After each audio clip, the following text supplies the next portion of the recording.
Assalamualaikum warahmatullahi wabarakatuh.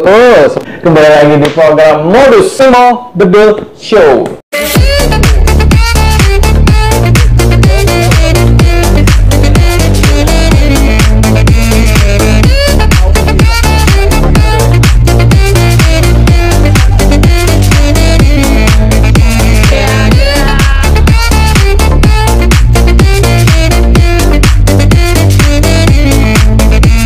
Nah, ini Bang Imo tuh akan modusin siapa ya? Iya. Dan apa yang mau dimodusin? Iya gitu ya. Sebelah Bang Imo tuh sebenarnya sudah ada Pak Kapolres Metro Tangerang Kota. Iya. Bang, selamat datang.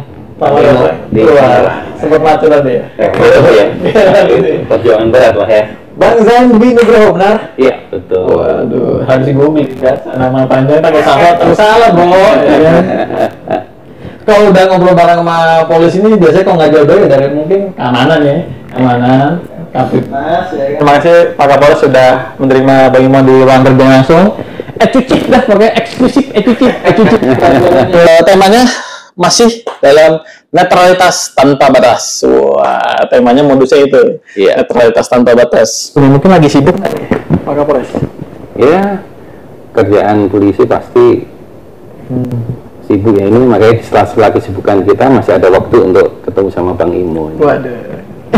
Kita sempetin ini. Kita sempetin ya? Iya dong. Aduh, padahal itu ribet nih kayak jadwal ribet nih jadwal. Nah, udah masuk kampanye nih. Yang 28 kemarin kan? 28 kemarin. 28 kemarin. Nah, strateginya Pak Kapolres untuk keamanannya di wilayah Tangerang Kota seperti apa nih diawalinya? Ya, jadi terima kasih dalam menghadapi tahapan pemilu 2024 ya. Tentunya dari Polres Metro Tangerang Kota sebagaimana menindaklanjuti arahan dari pimpinan kami dari Kapolri, Kapolda bahwa kita dari tanggal 19 Oktober 2023 kita telah menggelar Operasi Mantap Bratajaya 2023. Operasi Mantap Bratajaya. Betul. Tentunya operasi tersebut digelar selama 222 hari. Untuk menghadapi kegiatan tersebut kita menggelar dan melibatkan ya anggota kurang lebih 1.408 personil. 1.408 personil. Tentunya itu ada personil dari Polri, TNI, nanti juga pas pemungutan suara kita libatin juga Linmas, Dinas Kesehatan, Satpol PP untuk membantu tugas kita supaya pelaksanaannya berjalan dengan aman, lancar, tertib, damai, dan kondusif. Biasanya ada dilibatin ormas nih, biasanya tahu ada pengalaman ada ormas juga nih. Oh, kalau ormas kita mereka ya namanya Pam Swakarsa, ormas itu kita libatkan untuk pengamanan di lingkungannya masing-masing. Kemarin kita lakukan apel kesiapan dari Pam Swakarsa, kemudian dari organisasi masyarakat ya, termasuk Satkamling, itu adalah untuk mendorong mereka untuk bisa membantu Polri dalam mengamankan lingkungannya. Mereka dikumpulin dulu kan, dikasih saran yang benar nih memberikan sistem pengamanan kayak gimana gitu. Jangan sampai mereka punya cara mereka sendiri untuk mengamankan gitu, Bang. Kita udah jelas ya, kita kan pada saat kita apelkan ya, kita berikan himbauan-himbauan termasuk deklarasi apa yang dia harus lakukan dan fakta integritas dari deklarasi tersebut sudah jelas di situ isi-isinya. Jadi seperti itu. Berarti kalau untuk masyarakat kadang kalau udah melihat ormas udah tanggapnya udah negatif nih. Iya. Kita justru butuhnya Babin Kamtibmas aja deh gitu. Yang jelas terkait Babin Kamtibmas juga mengawasi mereka juga, karena kan Babin Kamtibmas itu kan setiap satu desa, satu kelurahan itu satu Babin Kamtibmas, termasuk kita kan sekarang juga ada polisi RW. Tentunya keberadaan Babin Kamtibmas, polisi RW ini juga mengawasi dan dia ada di tengah-tengah masyarakat untuk memberikan tadi perlindungan, pengayoman maupun pelayanan kepada masyarakat, termasuk memberikan himbauan, memberikan saran. Mereka juga mencatat, mendengarkan aspirasi atau keluhan masyarakat untuk bisa kita tindak lanjuti. Jadi seperti itu. Oh, menyambung ke pertemuan dengan tokoh masyarakat juga, tokoh agama gitu. Ya, jadi kalau di Polres Metro Tangerang Kota, kita dalam memberdayakan masyarakat, ya, terutama tokoh-tokoh masyarakat dalam rangka cooling system. Karena kan saat ini sudah mulai masuk ya tentunya kegiatan politik ini juga meningkatkan situasi ya, dan ini berpotensi mengganggu Kamtibmas. Makanya kami di sini kita mengadakan kegiatan-kegiatan mengumpulkan warga itu, kita ada kegiatan coffee morning. Coffee morning. Ya, kemudian kegiatan guyup Kamtibmas. Ya. Kemudian juga kita melaksanakan kegiatan-kegiatan deklarasi. Seperti kemarin kita dengan penggiat media sosial se-Tangerang Raya, kita juga deklarasi anti hoax, kan gitu. Kemudian ada Jumat curhat. Nah, itu kita adakan. Jadi termasuk ada rumah kebangsaan juga di sini, ada juga. Program meneruskan dari Pak Kapolri ya, tadi ada polisi RW. Terus kemudian Jumat curhat. Cooling system memang ada lokasi atau titik rawan di daerah Tangerang kan besar namanya. Iya. Seperti apa tuh? Di beberapa titik atau kita sudah klarifikasi ya, TPS mana yang kurang rawan, yang rawan maupun sangat rawan. Jadi di wilayah kita itu total untuk TPS ya, itu ada 6.940 TPS. Dari 6.940 TPS. Lumayan banyak ya. Waduh. Iya. Kemudian di situ ada 26 TPS rawan, selebihnya adalah kurang rawan. Jadi untuk yang sangat rawan saat ini tidak ada di wilayah kita, hanya 26 TPS yang rawan.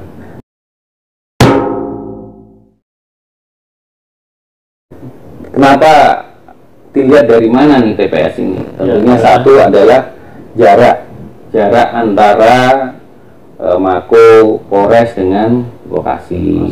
Kemudian lokasinya ini gampang dijangkau atau tidak. Kemudian apakah di pemilu sebelumnya ada permasalahan atau tidak, seperti ada PSU, ya kan, pemilihan ulang kan gitu. Kemudian ada PSL, termasuk juga di lokasi tersebut sebelumnya juga ada konflik antar calon ya. Ya. Itu TPS-nya 6.000. Iya. Tapi jumlah tadi personilnya 1.000. Iya. Nah, itu merata atau gimana itu sebenarnya? Ya, jadi nanti kan kita bikin pola ya, pola pengamanan ya.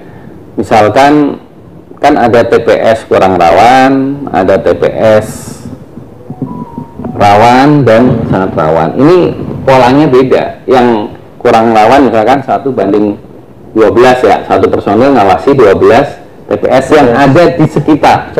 Kemudian misalkan yang rawan itu mungkin bisa 1:3 atau 1:6 kan gitu ya. Ini tergantung nanti dari kita analisa kita, evaluasi kita, ini polanya perlu kita terapkan bagaimana. Nanti sambil menunggu arahan dari Mabes terkait pola pengamanan. Biasanya kan dari Polres nonton intel juga gitu. Ya yang jelas kan kita pasti kan di situ setiap TPS pasti ada linmasnya. Kemudian kita juga minta bantuan dari rekan-rekan TNI. Bahkan kemarin untuk mengantisipasi seperti tahun 2019 ada petugas yang kecapean, yang kemudian ada yang jatuh sakit. Kita kerjasama dengan Dinkes, mereka akan membentuk satgas ya di masing-masing wilayahnya itu untuk mengecek kesiapan fisik dari KPPS maupun personil pengamanan ya dari sana, termasuk kita nanti bersama-sama mereka, sehingga kita bisa mengantisipasi kalau misalkan ada yang kecapean, ada yang darah tingginya, tekanan darahnya naik gitu, apalagi yang punya komorbid, sehingga kita bisa antisipasi lebih awal supaya mereka juga bisa terpantau kesehatannya. Jadi seperti itu. Boleh? Telepon dulu. 2000 years later. Oke, mohon maaf ini tadi terganggu ada telepon masuk nih. Teleponnya mungkin bosan di rumah atau gimana? Ya biasa, kalau Kapolres banyak yang apa? Gitu. Banyak masyarakat yang kadang-kadang hubungin kan gitu. Oh gitu, jadi bisa langsung? Bisa, kita memang nomor HP kita kasih ke masyarakat. Oh seperti itu, Iya. biasa ada call center kayak gitu. Enggak juga lah, kita juga pasti ini nomor call center ada tersendiri kan, tetapi nomor Kapolres juga ya untuk memberikan pelayanan kepada masyarakat lebih cepat, ya kita sebar nomor Kapolres supaya masyarakat lebih mudah untuk menghubungi Kapolres untuk apa misalkan memerlukan mengadukan permasalahan yang ada kan gitu. Jadi seperti itu. Ya kadang-kadang tanya juga apa misalkan Pak masalah SIM kan gitu, kemudian juga tanya Pak ini di sini ada jual miras, ada obat keras kan gitu, termasuk kadang-kadang juga minta saran kan gitu, minta saran Pak bagaimana cara anak saya mau masuk polisi, sarannya saya iya kadang-kadang seperti itu juga. Ada curhat kayak gitu juga. Iya. Yang aneh-aneh apa tuh Pak? Yang aneh-aneh ya kadang-kadang ya WA dari apa ada inilah yang iseng itu kan gitu, anonim kan gitu. Biasanya kalau dia nggak menggunakan diri juga kita juga harus antisipasi juga kan gitu. Tuh, kayak tadi Pak kameramen saya mau ke sini mau ngurusin perpanjang surat motor dulu sampai jam segini sudah tutup. Aduh deh. Macam-macam lagi. Iya, Nah, jadi kembali lagi soal pengamanan pemilu tadi ya. Iya. Kalau untuk persiapan dari personel itu memang dibekali khusus nggak sih, ada pembekalan khusus itu kan? Ya, yang jelas kita sejak awal ya, kita juga melakukan lapraop ya, latihan sebelum operasi kan gitu. Kemudian kita juga melakukan pengecekan, kelengkapan perorangan. Di situ kita cek ya seperti Mas Imo tadi bawa tas itu ransel itu, tas ransel isinya apa saja nih? Oh gitu. Ada pakaian, ada celana, kemudian apa alat Ransum ya ransum ya kan, pakaian dalam kan gitu, kemudian kaos kaki, bahkan alat mandi pun dibawa kan gitu. Kemudian juga jas hujan kita cek juga, rompi kita cek. Itu untuk ngecek kesiapan anggota. Uang, kalau nggak uang gitu. Iya, ya itu kan kita pasti kita bekalin dari uang operasi kan gitu. Kemudian juga kita cek kesiapan sarana prasarana yang akan digunakan, misalkan motor, mobil, kemudian alat-alat ini ya, khusus misalkan water cannon, rantis, yang nanti untuk mendukung kegiatan tersebut. Termasuk kita juga lakukan latihan dalmas ya kan, latihan bela diri, kemudian juga kita lakukan latihan sispam kota itu untuk menghadapi situasi mulai situasi hijau, kuning sampai merah, jadi seperti itu. Tadi bagi kamera mana ransum tahu nggak ransum? Nah ransum nggak tahu ya, ransum itu makanan ya. Iya. Ya, karena untuk pembekalan anggota polisi atau TNI itu ransum. Biasanya suka tahu kan? Ya, itu biasa kayak kornet kita sebenarnya udah kayak ransum itu. MPP lah kalau pembekalan makanan. Ya. Gitu. Jangan bawa Indomie. Lu mau ngapain jualan lu gitu ya? Iya.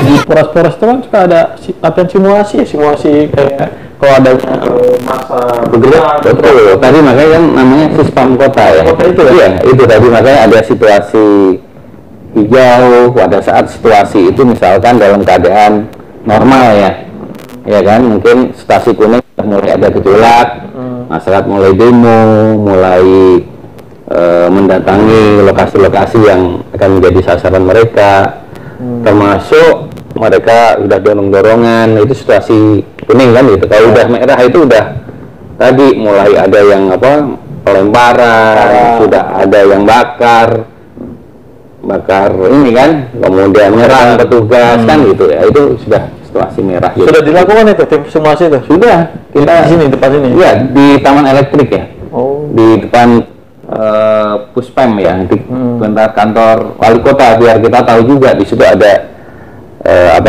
TPS, ada KPU, ya kita upamakan seperti itu. Dibikin simulasi ya. Terus kondisi fisik juga ya. Ya, yang jelas kita juga kita datakan dari sekarang sih. Nanti sebelum mereka terjun pada saat pemungutan suara, ya kita sudah cek anggota yang punya sakit tetap, yang punya komorbid, ya kita sudah datakan. Jadi nanti mereka yang sakit-sakit, yang dia tidak bisa ke lapangan, ya dia suruh jaga di kantor. Jadi seperti itu. Oh, iya. Tadi anggotanya. Iya. Ini belum ditanya sampai ke yang intinya nih. Iya. Nanti kita masuk ke segmen 2 ya. Segmen 2 untuk netralitasnya aparat penegak hukum. Berita bohong menjadi salah satu hal yang diantisipasi kepolisian saat pemilu 2024 berlangsung. Masyarakat sering mendapatkan berita bohong melalui aplikasi pesan dan media sosial. Dampaknya bisa mengakibatkan perpecahan di Indonesia. Sesuai UU ITE, bagi orang yang sengaja menyebarkan berita bohong yang bertujuan menimbulkan kebencian atau permusuhan, terkena pidana penjara paling lama 6 tahun atau denda paling banyak 1 miliar. Bijak menggunakan media sosial untuk mewujudkan pemilu 2024 yang tertib, aman, dan damai. Ini tadi sudah di segmen 1 persiapan pengamanan pemilu. Pak Kapolres, mengenai netralitas, mungkin ada strategi mengoptimalkan profesionalitas keanggotanya seperti apa? Di dalam aturan, di dalam Undang-Undang Nomor 2 Tahun 2002 tentang Kepolisian Negara Republik Indonesia ya, ada pasal 28 ayat 1 dan ayat 2. Di situ dijelaskan bahwa anggota Polri, ya kan, harus netral dalam kehidupan politik, termasuk tidak melakukan politik praktis. Ini sudah jelas diatur di situ. Kemudian dari aturan tersebut, Bapak Kapolri juga sudah membuat surat ini ya, STR ya, curah yang berisi penegasan terkait masalah netralitas Polri. Jadi seperti itu. Polisi itu untuk agar netral tuh ketat ya? Iya, kemudian juga di situ juga jelas kalau misalkan ada yang melanggar, ada ini ya, terkait ancaman tegas dari Bapak Kapolri terkait ini bisa dikenakan pelanggaran disiplin maupun kode etik profesi. Jadi seperti itu. Pernah nggak sih selama Pak Kapolres menjabat di Tanggerang Kota ini ada anggota nih yang melanggar netralitas itu? Ya sampai saat ini sih insya Allah ya, jangan sampai ada lah kan gitu.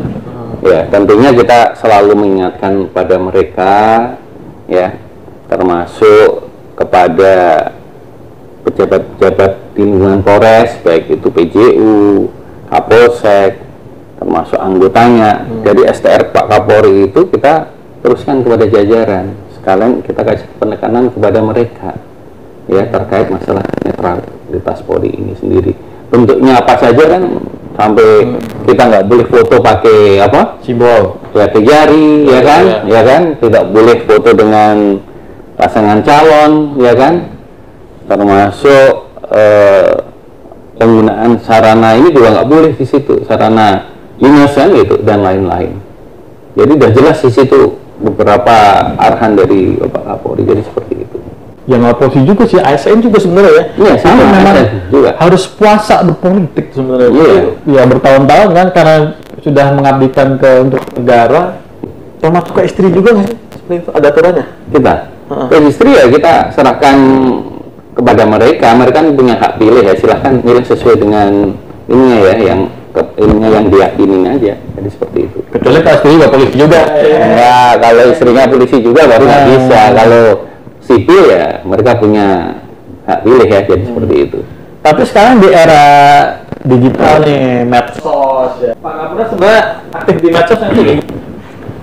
Jadi gini, terkait ya itu memang tantangan kita ya, tantangan kita di era digitalisasi ya, dengan perkembangan teknologi informasi yang begitu pesat.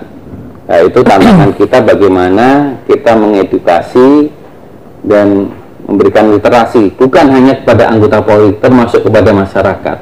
Karena kan banyak tadi ya, anggota-anggota kadang-kadang kan dia pengen selfie, pengen ya ketemu temannya udah lama, gaya kan gitu.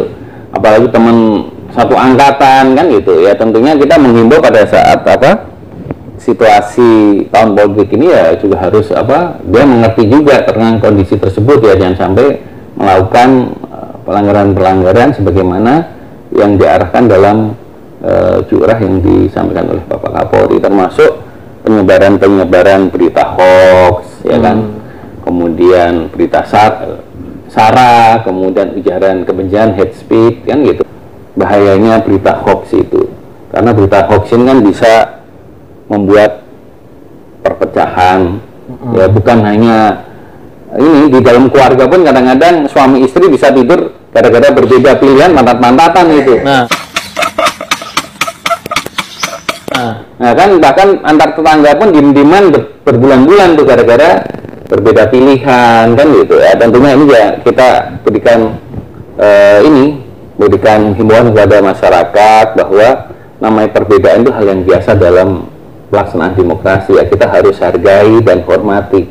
Tidak perlu perbedaan itu akhirnya jadi merusak komunikasi, hubungan ya kan, kekeluargaan yang selama ini sudah dijalin, tetapi malahan bisa mempererat persatuan dan kesatuan bangsa. Jadi seperti itu.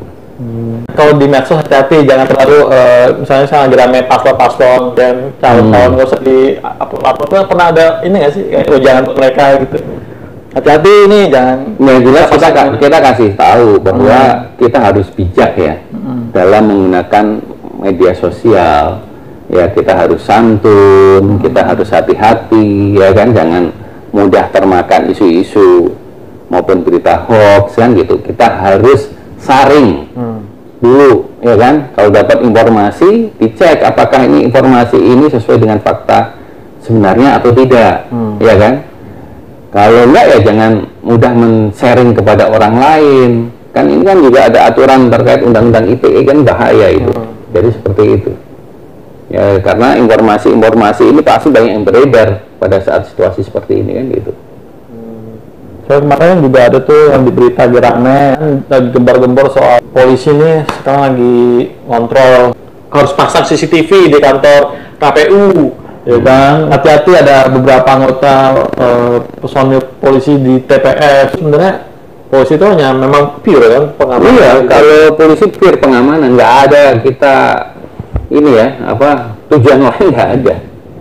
Jadi memang murni kita keberadaan kita, bahkan kita kita amankan tuh kantor-kantor KPU, Bawaslu, gudang-gudang ya kita amankan ya, jangan sampai itu menjadi sasaran pengrusakan dan lain-lain atau orang yang mau jahat kan gitu. Tentu harus kita amankan. Jadi tujuannya adalah supaya pelaksanaan pemilu itu berjalan dengan aman, tertib, damai, dan kondusif. Jadi seperti itu, Mas. Bang ya. Kita tadi gua mau nanya, berdua suruh nanya apa ya? Kita tidak tahu deh. Biar dia kerja juga. Ini biasanya dia ada pertanyaan nih.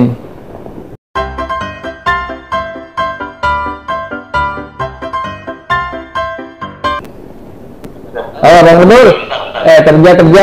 Oh ini gue udah lagi di samping gua, udah ada Kapolres tuh. Ayo Bang. Siapa dong Bang? Ya, sehat Bang. Ya, wah, ada di mana ini? Bagi tugas ini. Waduh, tugas. Nih kan Kapolres sudah ada sebelah. Iya. Lu mau nanya apa? Gantian nanya, jangan gue yang nanya.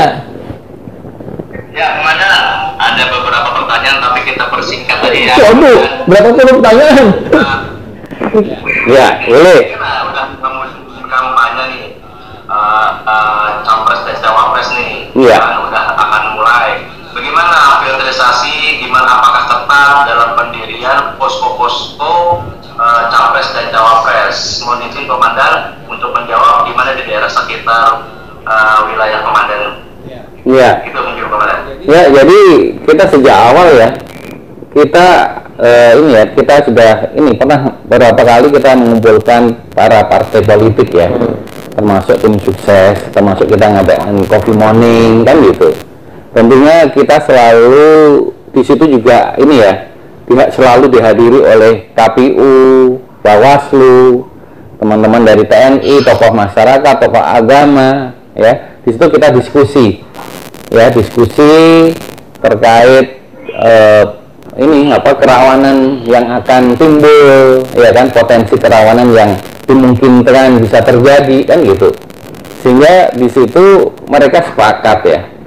Kita juga mengadakan deklarasi juga, partai politik mereka sepakat bahwa dia akan menjaga situasi Kamtibmas, situasi keamanan ini dengan baik, dan dia juga akan mendukung pelaksanaan pemilu 2024 ini berjalan dengan aman, lancar, damai, kondusif. Jadi seperti itu. Terkait masalah pendirian yang jelas itu kan sudah ada aturan dari KPU ya.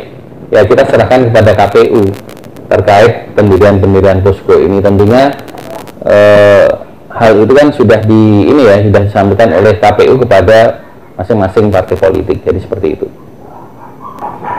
Gimana Bang Del? Yang kemudian untuk menjaga kepercayaan masyarakat, apa yang sudah dilakukan giatnya untuk menjaga netralitas Polri di kawasan Komandan?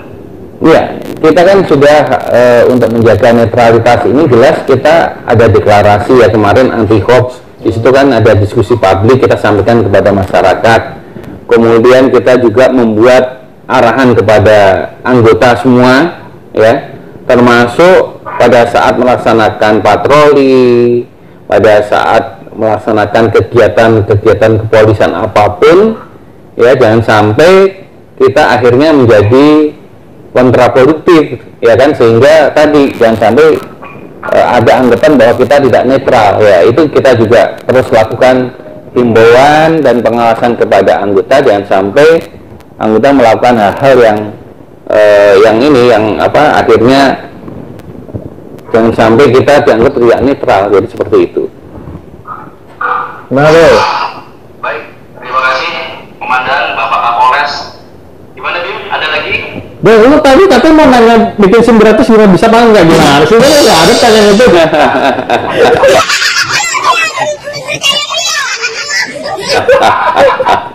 Sini nggak usah gratis, bayar aja bisa kok kita.